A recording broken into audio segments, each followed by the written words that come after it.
Los seres humanos tienen pelo en casi todo su cuerpo, excepto labios, plantas de las manos y plantas de los pies. El pelo de nuestra cabeza cumple con funciones protectoras, pero también estéticas. Tener un pelo abundante, brillante y con vida nos da una mejor apariencia física. Por ello es importante aprender a cuidarlo y así evitar las enfermedades propias del pelo. Bienvenidos a Salud en Casa. El pelo de los seres humanos está formado por una fibra de queratina y constituido por una raíz y un tallo. Existen diferentes tipos que dependerán del lugar donde se ubiquen, así como de la edad de la persona. Entonces hay pelo terminal, por ejemplo, que ya es el pelo que tenemos, y hay lanugo, que es el que tienen los bebés, que es un pelo que muda, que es un pelo que está basado en proteger del calor, que es el primer pelito que tú ves que cuando nacen los bebés nacen peluditos. Ese es el primer pelo, que es el lanugo, y ya luego el pelo terminal, que es el que tenemos pues ya los niños o adultos en general. Y hay pelos diferentes dependiendo de las zonas. Entonces el vello, que es el que nos acompaña, digamos, del cuello o la cara hacia abajo, y el pelo como tal, el del cuero cabelludo.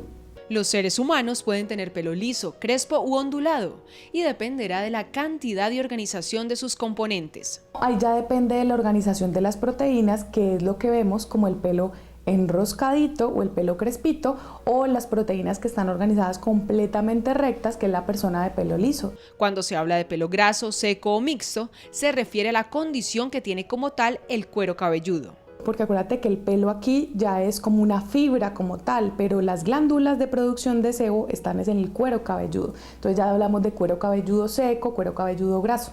El pelo tiene características de flexibilidad, elasticidad y resistencia. El pelo está compuesto por proteínas, por queratinas y por diferentes sustancias como es sodio, cloro y hasta oligoelementos, digámoslo así.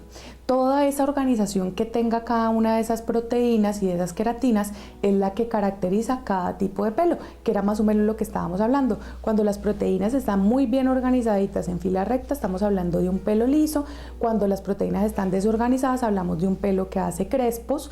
Y eso mismo da las capacidades como es la resistencia, la elasticidad o la fuerza que pueda tener esa fibra capilar. Todo eso va a depender de las características específicas de los componentes que estamos hablando. La función principal del pelo es la de protección. El pelo de la cabeza proporciona protección al cráneo, el de las pestañas protege los ojos, disminuyendo la cantidad de luz y polvo, y el pelo de las cejas protegen del sudor. Por eso están las zonas, digamos, de mayor exposición solar, está colocado en las cejas porque es una zona donde directamente le da uno a la luz y las cejas protegen esa zona, está organizado en las pestañas para proteger el ojo de los traumas, en el cuero cabelludo, aparte pues que es algo estético y de belleza también, y en los vellos y en el cuerpo está hecho para proteger y también tiene que ver con la termorregulación, o sea, con el control de la temperatura. La cantidad de pelo que tiene el ser humano en el cuero cabelludo es de 100.000 a 150.000 unidades. Sin embargo, hay personas que pueden tener mucho menos o mucho más. Esta condición es genética. Hay personas de poco pelo y hay personas de mucho pelo, y también tiene mucho que ver con la edad. Nunca una persona, digamos, mayor de 50, 60 años va a tener el mismo pelo que tenía a los 20 o 30 años. El pelo envejece con nosotros, no solo la presencia de canas, sino ya las fibras como tales van a ser mucho menos a medida que pasa la edad.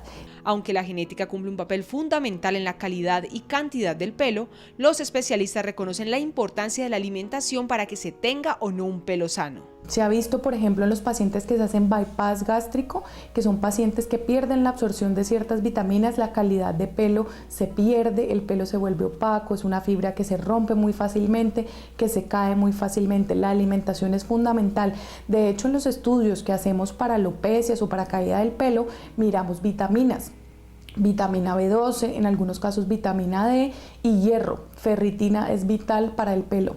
Y pues por ejemplo, tanto que se habla de la biotina tiene que ver también con el complejo B y es una de las vitaminas que ayuda a que el pelo mantenga sano. Todo lo que sea un estilo de vida saludable se va a ver reflejado en la piel, en el pelo y las uñas.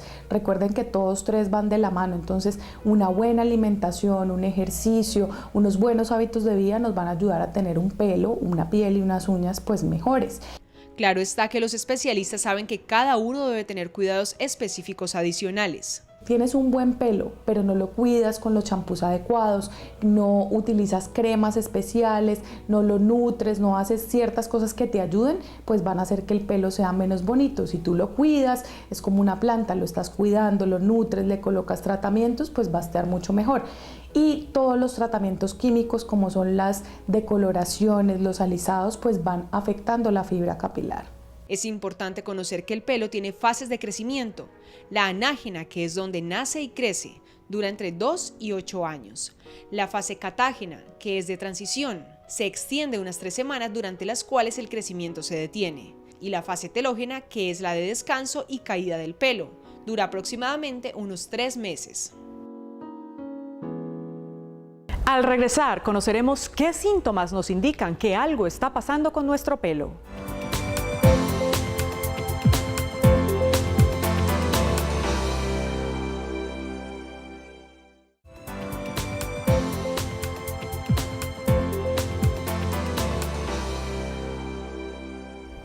Múltiples pueden ser los síntomas que señalan que alguna enfermedad propia del pelo está haciendo presencia. Caída, picazón y hasta exceso de grasa se cuentan como los indicadores de alerta. Existen múltiples enfermedades del pelo que van desde la caída patológica, la seborrea y la foliculitis. Es importante reconocer que existen épocas de caída del pelo conocidas como mudas. A veces lo que ocurre se llama un efluvio telógeno, que es, digámoslo así, como una muda de pelo. Ese efluvio telógeno se puede dar por periodos de estrés prolongados, por periodos de hospitalización, enfermedades, cambios de la alimentación, dietas estrictas, y el pelo se puede mudar. ¿Cuánto es lo normal que se deba caer el pelo más o menos? Máximo 100 pelos diarios. Cuando aumenta esa caída es donde estamos pensando que hubo una muda, pues como tal exagerada, y que hay que evaluar las causas de esa muda. Muchas de esas mudas se resuelven solas, sin tratamiento alguno, ellas van pasando y mejorando. Sin embargo, en algunos casos sí requieren tratamientos tópico u orales. Entonces, ¿cuándo hay que preocuparse por la caída del pelo? Uno de los factores a evaluar es cuando hay placas alopécicas o parches sin pelo. Esa es una patología que se llama alopecia areata. Siempre se debe consultar y se debe manejar con el dermatólogo.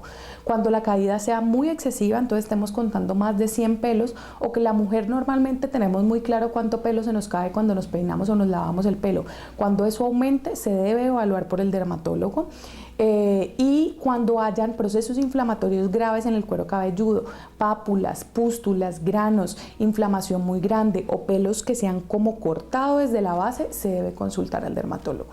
Existen varios tipos de alopecia. Entonces tenemos la alopecia androgenética, que es la más común, que es la calvicie, se puede dar en hombres y en mujeres. La alopecia areata, que son las parches redondos de pelo, de pérdida de pelo, que se ven pelones en la barba de los hombres, en el cuero cabelludo en hombres o mujeres. Hay alopecia frontal fibrosante, que es una enfermedad donde la línea de implantación del pelo se va corriendo, da más comúnmente en mujeres y puede afectar incluso las cejas. Otras de las más comunes enfermedades del pelo son las enfermedades inflamatorias como las foliculitis. Las causas de las enfermedades del pelo se pueden dividir entre genéticas y autoinmunes. La más común, que es la calvicie y la alopecia androgenética, son causas genéticas, o sea, hereditarias, donde ciertos factores hormonales empeoran esa caída. Más común en los hombres, pero también puede dar en las mujeres. La mayoría de las otras enfermedades son autoinmunes, como la mayoría de enfermedades de la piel, donde el mismo organismo ataca el cuero cabelludo y lo inflama al punto de dejarlo caer, simplemente como en la alopecia areata, simplemente lo inflama y se hace que se caiga, o puede generar lesiones muy inflamatorias en el cuero cabelludo. Entonces estamos hablando como de enfermedades autoinmunes y de enfermedades genéticas, que es lo más común. No obstante, se puede pasar por alto que hay causas medioambientales marcadas que pueden generar enfermedades del pelo. Ya las que son menos graves, digámoslo así, el efluvio telógeno o a veces la alopecia areata, se pueden relacionar con estrés, cambio de alimentación, dietas muy restrictivas donde el paciente baje de peso rápidamente, hospitalizaciones, gripas muy duras, dengues muy duros. Todo eso puede generar también caída del pelo, alteraciones en la tiroides, los alisados, las queratinas o botox o formoles de diferentes clases porque tienen diferentes nombres, las decoloraciones y todo lo que sea calor, trauma excesivo, lo mismo los peinados. A veces los peinados apretados hacen que se caiga el pelo y quede una alopecia que se llama alopecia por tracción. Las personas que se hacen trenza todo el tiempo o que se cogen las colas muy estiradas se van quedando calvas en ciertas zonas por todo el trauma, el estiramiento excesivo de la fibra capilar. Todo lo que hacemos extraño, ajeno y de procedimientos a nuestro pelo generalmente tiene unas consecuencias en él.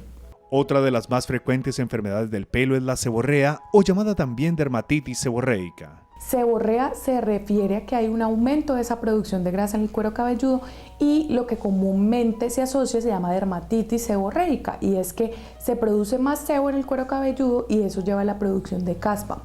La caspa es algo que es muy difícil de identificar a veces por las personas porque me dicen, no, yo tengo el cabello seco, mi cuero cabelludo es seco y me sale caspita, pero no es eso, es que el cuero cabelludo está tan inflamado que ha descamado. Y al descamar es lo que tú te ves que es la caspa, pero es por producción exagerada de sebo en el cuero cabelludo. Las personas nacen con la predisposición genética de presentar caspa o dermatitis seborreica. Sin embargo, hay factores que empeoran esta condición.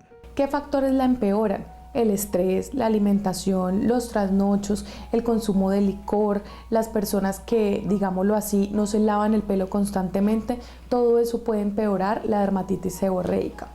Muchas personas tienen la falsa creencia que la caspa es un hongo.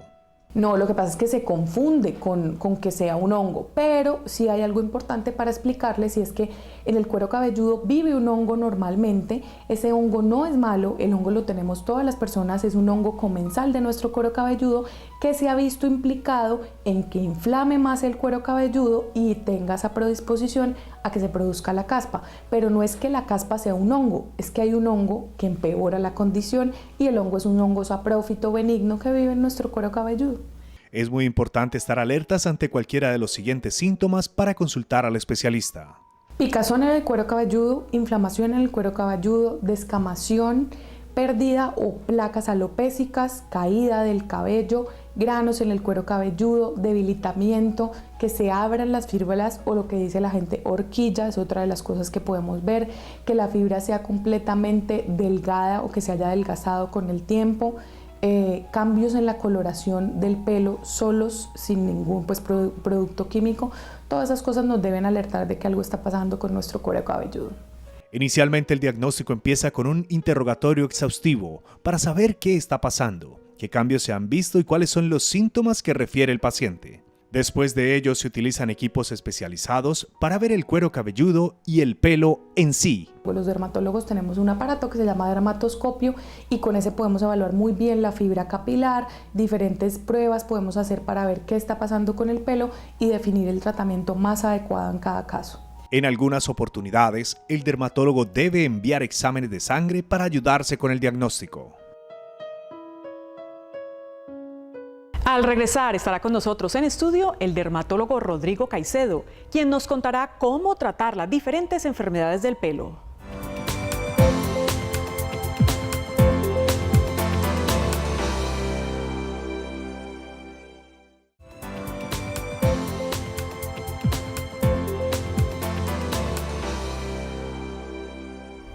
Seguimos en Salud en Casa y en este momento nos acompaña el doctor Rodrigo Caicedo, dermatólogo. Doctor, muchísimas gracias por aceptar esa invitación. Bienvenido a nuestro programa. Liliana, gracias por la invitación y muy contento de estar con ustedes. Primero, digámosle a nuestros televidentes, para casi todas o para todas las enfermedades del pelo, ¿hoy en día existe tratamiento? Bueno, la verdad es que sí, existen más de 100 tipos de alopecias. Unas son cicatrizales y otras no cicatrizales. Para las no cicatrizales podríamos decir que los tratamientos son muy eficaces y con la mejoría de la densidad capilar que se ha perdido, pero las que son cicatrizales se tratan generalmente para que no se siga extendiendo la enfermedad. En nuestro programa hablamos de la dermatitis seborreica, la famosa caspa. ¿Cuál es el tratamiento indicado para ella? Y digamos, ¿siempre es necesario consultar? Bueno, cuando hablamos de dermatitis seborreica hablamos que existen las formas leves, las moderadas y las severas. Generalmente las formas leves son más fáciles de tratar, con un champú seborregulador que tenga un antimicótico podemos mejorarlo. Pero siempre este champú debe ser manejado o debe ir el paciente a consultar con el especialista para que él le dé su champú. O en otros casos se necesitan tratamientos tópicos con antimicóticos, antiinflamatorios y en los casos más severos se llega a necesitar tratamientos sistémicos, por lo cual es indispensable no automedicarse e ir con el especialista. Cuando hay caída del pelo por estrés, las famosas mudas, ¿cuál es la indicación médica? Bueno, generalmente la caída de pelo por estrés se le llama efluvio telógeno, es un cambio del ciclo del pelo. Los efluvios telógenos tienden a ser agudos, durar menos de 6 meses. Lo primero que hay que decir al paciente es que tiene que estar tranquila, que ese pelo que se cae vuelve a salir. Lo que hacemos generalmente es tratamientos para estimular el folículo nuevamente a base de compuestos activos como minoxidil, y usamos mucho el plasma rico en plaquetas con microagujas para que haya un estímulo a nivel folicular. ¿Qué hacer ante la foliculitis? Bueno, las foliculitis existen muchas, hay unas que son más severas que otras. Generalmente una de las más severas es la foliculitis de Calvante, que es más frecuente en hombres, que tiende a ocurrir en el vértice del cuero cabelludo.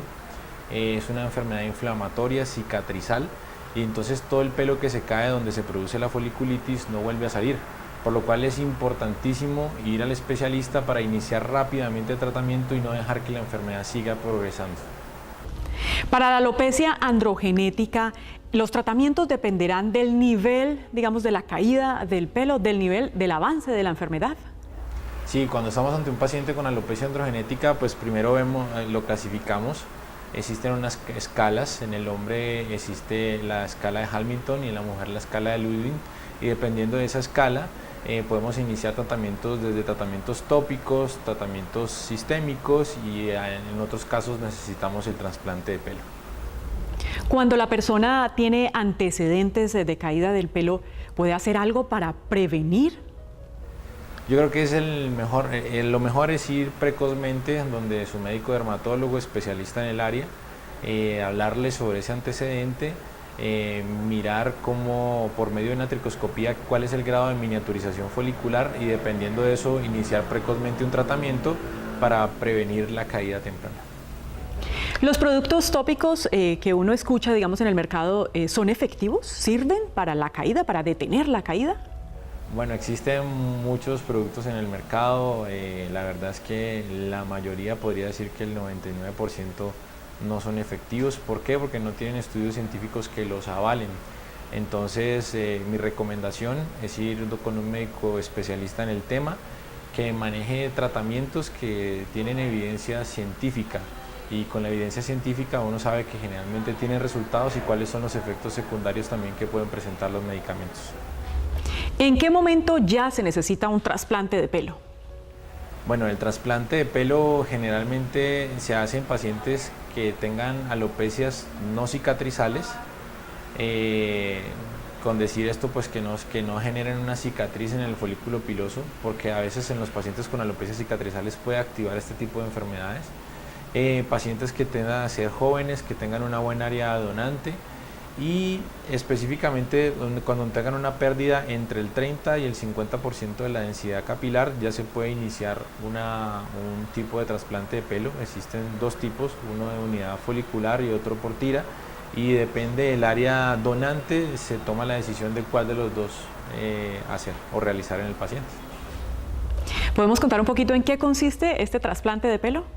Bueno, el trasplante de pelo es generalmente sacar del área donante, que tiende a ser en la región occipital. Estos cabellos no se miniaturizan por la hormona dihidrotestosterona, que es la que generalmente tiende a miniaturizar las unidades foliculares en los pacientes con alopecia androgenética, tanto masculina como femenina.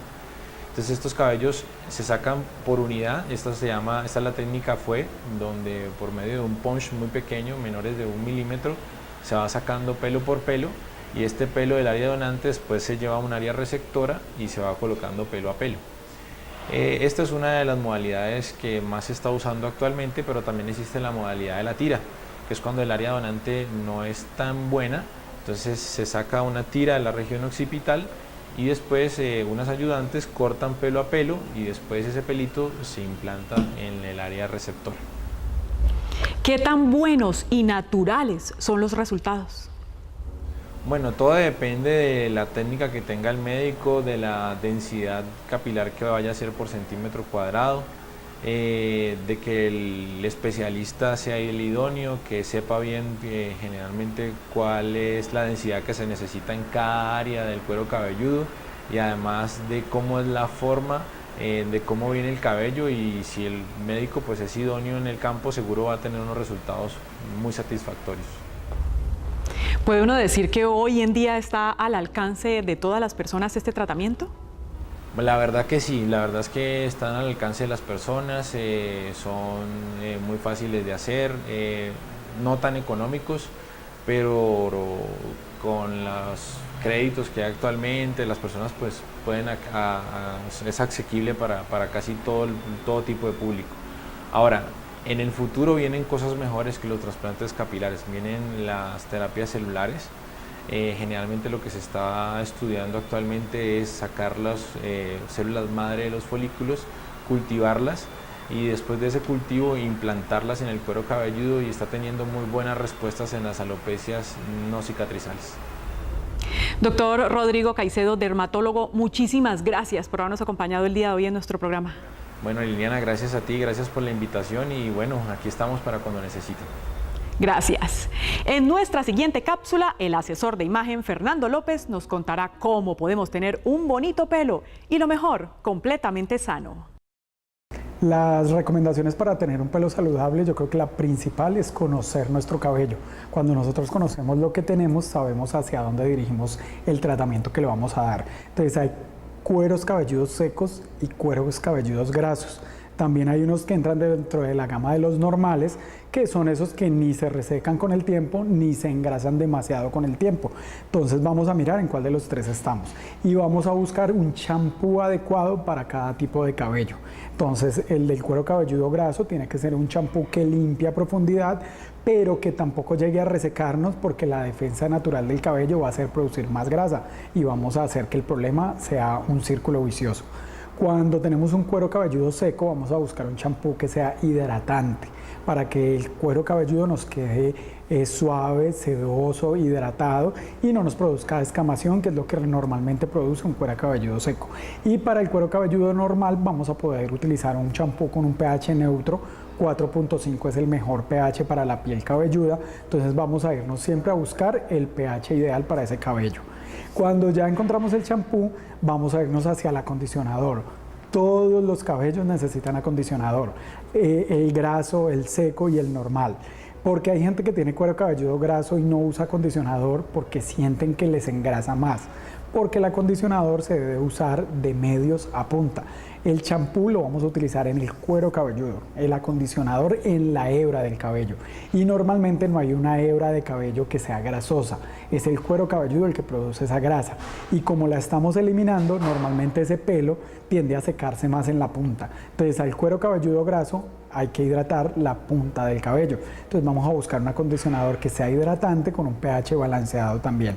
En el cabello seco o cuero cabelludo seco vamos a usar uno con mayor poder de hidratación, a lo mejor para cabello maltratado, si es el caso ya de que esté tan seco que llegue a ser maltratado.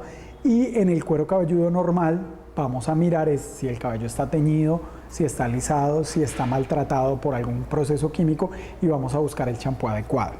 Siempre vamos a tener un cuarto tipo de cabello, yo creo que sería el cabello teñido o decolorado o maltratado por algún proceso químico, que ese podría estar dentro de los otros tres rangos, pero en especial vamos a tener que tratar lo que hayamos hecho en el cabello. Si es un cabello alisado, depende de la técnica del alisado, va a ser un champú sin sal, un tratamiento especial para alisarlo más o para mantener el pelo liso. Y si es un champú con color, si es un cabello con color, vamos a buscar un champú que nos ayude a mantener ese color, que nos matice un poco el cabello, porque todos los colores van a tender a oxidarse, y vamos a lograr tener un cabello mucho más sano y mucho más bonito. Entonces lo más importante es conocernos para poder así guiarnos y comprar los productos adecuados. Cuide su pelo, esté pendiente de cualquier cambio o sensación extraña y no olvide consultar al dermatólogo si cree que alguna enfermedad en él puede estar apareciendo. Nos vemos la próxima semana con mucho más de Salud en Casa.